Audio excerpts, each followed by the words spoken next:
Bonjour à toutes et tous et bienvenue à cette petite exploration particulière à la découverte d'un nouveau venu en région bruxelloise. Alors donc le nom scientifique c'est ABT, Adviseurs in Bouwtechniek, mais entre nous on l'appelle ABT et on précise BE ou België après pour le distinguer de ses cousins néerlandais et allemands, parce que ABT évolue dans un écosystème plutôt de type polders, puisque on fait partie d'un groupe hollandais qui s'appelle Oosterhof, dans lesquels on travaille des fois en toute autonomie et puis des fois en partenariat un peu plus spécifique avec les sociétés sœurs dans les projets avec des ambitions parfois plus élevées ou de plus grande taille.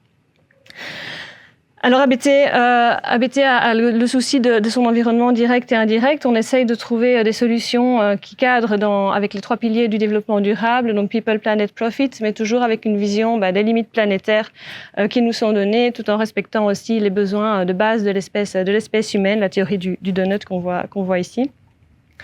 Et ABT est aussi curieux de son environnement et de ce qui l'entoure. Et il aimerait bien une fois visiter les pyramides d'Égypte, mais son empreinte carbone en prendrait un sacré coup. Surtout qu'on lui a dit en plus qu'en Belgique, il y avait une pyramide qui était encore plus grande que la pyramide d'Égypte, qui est la pyramide des déchets de construction produite à l'échelle annuelle.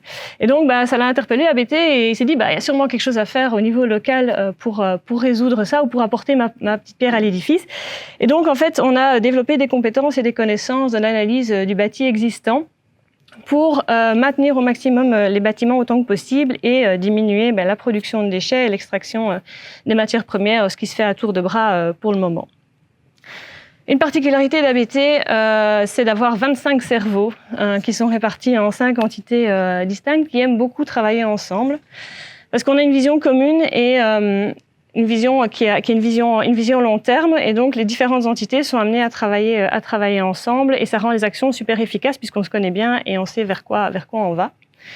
La première entité, c'est la stabilité. Donc, on est spécialiste dans la conception de structures et dans l'analyse du bâti existant. Alors, parfois, ça a l'air assez simpliste ce qui est fait, mais en fait, il y a vraiment une grande connaissance dans l'analyse donc des besoins, d'idées parfois abstraites qu'on va rendre concrètes, et puis dans la rationalisation aussi de choses. Deuxième entité, c'est Bouwkunde, art de bâtir. C'est plutôt un organe de gestion, de coordination, donc de gestion de planning, de gestion de budget à l'échelle des projets.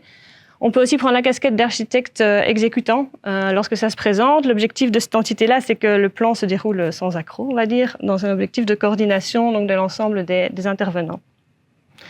Troisième entité, c'est la technique, donc les techniques spéciales qui ont pour objectif d'assurer le confort à l'intérieur des bâtiments, mais toujours en ayant une attention spécifique aux consommations énergétiques et à la limitation de l'impact environnemental. Et dans cette vision-là, elle est soutenue par la 4e entité qui est durabilité et circularité, qui est une entité qui est transversale en fait à toutes les entités d'ABT et qui apporte une vision long terme avec des approches innovantes aussi.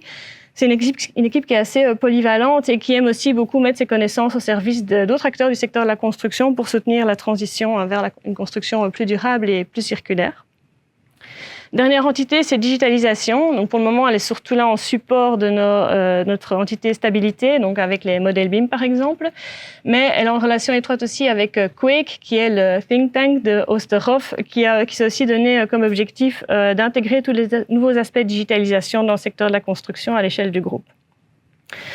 Alors, à Bruxelles, donc, on a un bureau spécifique avec quatre personnes ici, qu'on a représentées sur cette image-là, qui sont plutôt liées à l'aspect donc durabilité, circularité. On aime beaucoup travailler avec les éléments naturels, eau, air, terre, feu ici, donc toujours dans une vision long terme et de limitation de l'impact environnemental. Moi, personnellement, donc, je suis Anne-Laure Marx et je suis responsable de l'entité durabilité et circularité et je suis votre guide aujourd'hui parce que c'est à cause de moi ou grâce à moi, je ne sais pas encore que ABT s'est implanté à Bruxelles, parce que je connais bien l'écosystème de la construction bruxelloise et pour moi c'était vraiment important de pouvoir avoir un bureau ici, vu tout ce qui se passe aussi en termes de réseau de durabilité et de circularité à Bruxelles. J'ai terminé par 2 petits clins d'œil. Donc, je disais qu'on est assez polyvalent, mais on est aussi flexible. Quand on n'est pas dans nos bureaux ou sur chantier, on fait des inventaires réemploi et on pose parfois nos ordinateurs ou notre bureau dans des espaces comme des espaces sanitaires. Ça arrive parfois.